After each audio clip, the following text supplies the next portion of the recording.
Hi there, my name is Memo, this is my channel, Houseplanty Goodness, and essentially it's a place where I like to geek out about my big passion. You might be able to see some of it around me, it's tropical houseplants.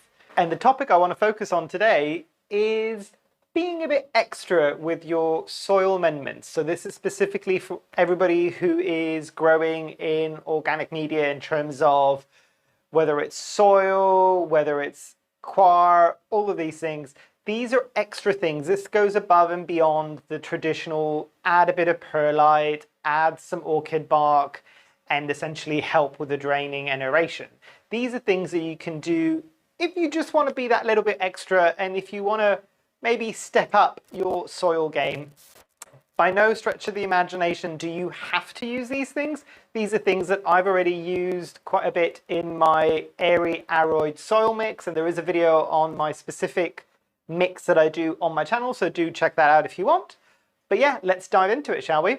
So starting off with something a bit simple and straightforward, with some people might have lying around because you might be already propagating in this, it's sphagnum moss. Now, with the sphagnum moss, and if I kind of hide my face, you might be able to get that in focus, hopefully. With sphagnum moss, there's a few things that you need to bear in mind. So it's not an easily renewable resource, if at all renewable. I think it is, but I think it just takes a very long time to kind of get more of it in nature. So if you're going to use it, try reusing it as often as possible. And that is something that a lot of people already do when they're using it in propagation. They might then let it dry out and rehydrate it for future propagations as well. And the one time that you might not be able to reuse it as much is if it's starting to grow algae on it. It can be quite tricky to clean. And this I'm thinking of if you're putting sphagnum moss on poles or on planks and all of these things. But if we look at it as a soil amendment, because it is something you can put into your soil as well, it is going to be something that is still going to essentially help with that aeration and that fluffiness of the soil, but it's going to be a bit more moisture retaining. This is quite a nice supplement that I use for a lot of my mixes. Barring my usual mix, I will add maybe a bit more of this if I'm dealing with alocasias, because alocasias as a whole, they like to have their soil moist for a bit longer. Same thing goes if I'm doing this for calatheas. And also another interesting thing is I use this with a soil mix that I might be using for some of my rarer anthuriums. Now, anthuriums is a bit of an oxymoron because they want very, very, very airy soil. Almost think of just using straight orchid bark, but they need a bit more to bind it together and a bit more to kind of keep that moisture in for a bit longer. So they like it moist, but airy. So you might up the perlite and up the orchid bark in a mix that you might be doing for an anthurium, but you might also add a bit of sphagnum moss, or the other thing that you could also do there, which will help again with both the aeration and the moisture retention, is using vermiculite. So vermiculite is very similar to perlite. It's another mineral, but it retains moisture a bit more, and again it helps with that aeration. Moving on to the next supplement. The next supplement or amendment that you could have to soil, and I'll bring it in a bit closer so you might be able to see it without me dropping it everywhere. This is mycorrhizal fungi, or it's the granules in the way that you can usually buy it, at least the one that I've usually bought from Amazon, and there is a link to it down below in the description of the one that I use specifically. And this is a really interesting supplement. So there's not been necessarily any studies that have been done, any scientific studies that have been done specifically, or at least not many that I could find, if any, on tropical plants. But this is something that if you've got a garden and you're growing roses in it, this might be something that you might have already used. Because essentially what this is spores from a fungi, essentially, the way that I understand it. And essentially it's something that most plants would usually find in the soil, in their roots when they're growing. And essentially it could take a very long time for them to find this in nature. But when it does, what it does is this fungus creates long spindles which attach to the roots of a plant, which then means that it helps it absorb more water. So it's a symbiotic relationship. It doesn't kill the plant, it doesn't harm the roots necessarily, but it helps it to absorb more water And also it helps it at periods of long or prolonged droughts. So this might be something for the people that tend to do a bit more of the benign neglect or the underwaterers out there. This will help ensure that the plant is absorbing water more efficiently and it can survive with a bit less water for a bit longer. At least that is the theory. As I said, this is something that you would probably find people that grow rose bushes or grow other plants in their garden. And again, this is something that doesn't have to be just for your indoor plants. If you get this, you could also use it in the soil when you're gardening. So in the soil when you're gardening, after you dig a hole to put the plant in, you would sprinkle some of this in the hole and then put the plant in. What you want to be doing with this specific supplement, and I usually will mix this in the soil, but I will also add it again, is you want to make sure that these granules have got contact with the roots. So just mixing it into the soil, there's still going to be a chance that until that root grows to the point where these little granules are suspended in the soil, it could take some time. So just making sure that, for instance, if you're repotting at home and you've got a pot, you usually put a layer of soil, maybe sprinkle some of this on top of that layer and then put the plant with its roots and possibly some of the soil from the previous pot directly above that, so that those roots have actually got direct contact with the mycorrhizal fungi. And I'm pretty sure I have butchered that name, mycorrhizal. I'm not entirely sure, I've only ever read it, so I don't know how it's exactly pronounced. But a very, very cool soil amendment that maybe not a lot of people are aware of. Now, the next supplement that I want to talk about is using charcoal or activated charcoal or horticultural charcoal. Depends on how you could find it. The one that I'm using, I've also linked in the description down below in case you wanted to see. But the thing with charcoal is, and I think I remember seeing this on a YouTube video a few years back now when people were doing some of their own soil amendments, and I'm just like, oh, I'll give that a try, and I've actually had some good success. So one of the main benefits and what some of the older growers used to say is that it sweetens up the soil and it has an effect on the pH of the soil. I'm pretty sure it raises the pH of the soil rather than lowers the pH of the soil, but if I'm wrong, I will put it up here.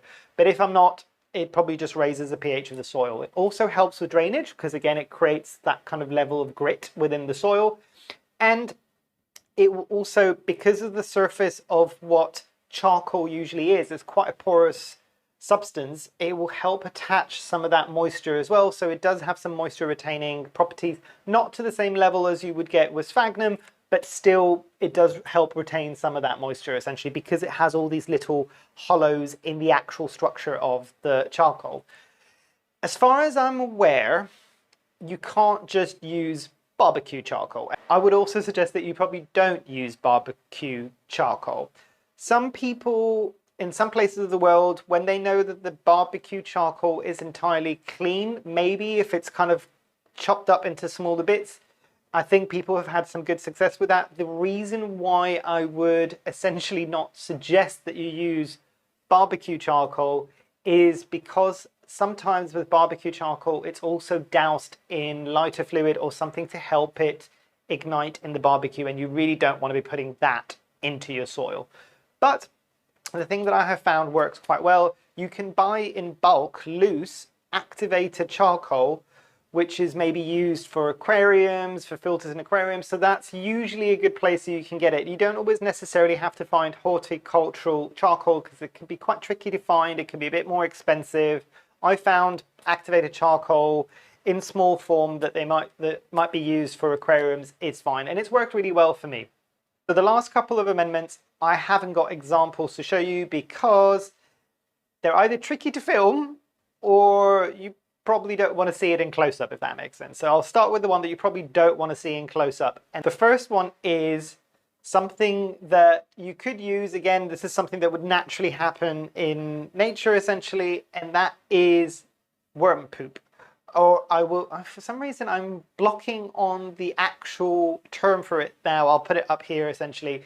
But it is a very good source of natural in-soil fertilizer. I know you can go the chemical route and you can get slow release fertilizer and you can add that to your soil instead. And I know that and one of the common terms for worm poop essentially is black gold. because it is that good in the soil, essentially, that it's as good as gold, essentially, that it will help the plant get some of the nutrients and some of the micronutrients.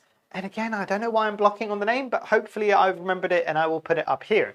But that's a really good thing to add to the soil, especially if you want to go more down the organic route. If you want to go down the inorganic route or the more chemical route, you can go for slow release fertilizer, and it's usually these little pebbles in different colors that you can usually buy. I think I might also have a link down in the description down below.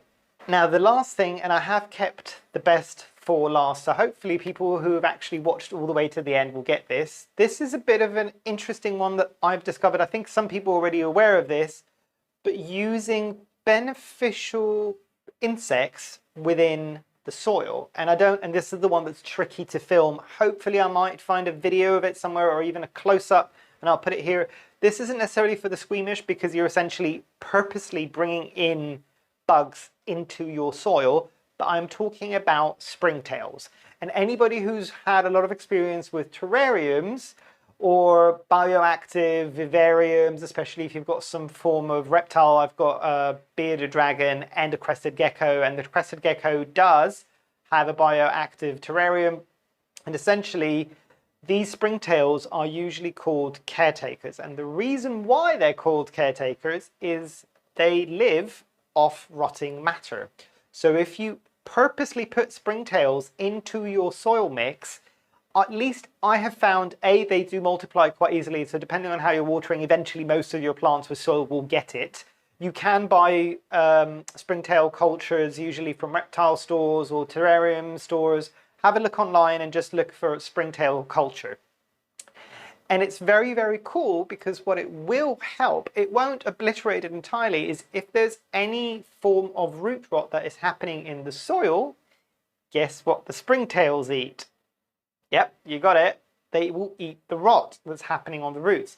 And it could, I find, help you gain a few extra days to be able to, if you've missed something, if you've missed the rot or the sign of rot, you can kind of get to it a bit better and not have to rush to it before it really destroys the plant, because they're actively maintaining that balance of not having a lot of rotting matter in the actual soil. So springtails are a very cool one, but as I said, it might not be for everybody because you're actively putting bugs into your soil. But if you're okay with the concept of using beneficial insects or predatory insects to kill the bugs that you might have as a pest issue on your plant, then it's not a big leap to add something to the soil to help with the soil health, essentially.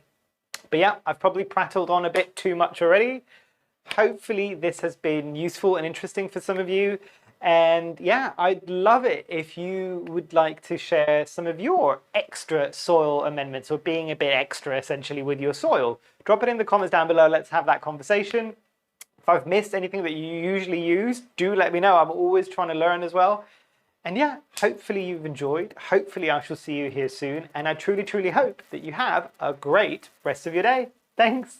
Bye.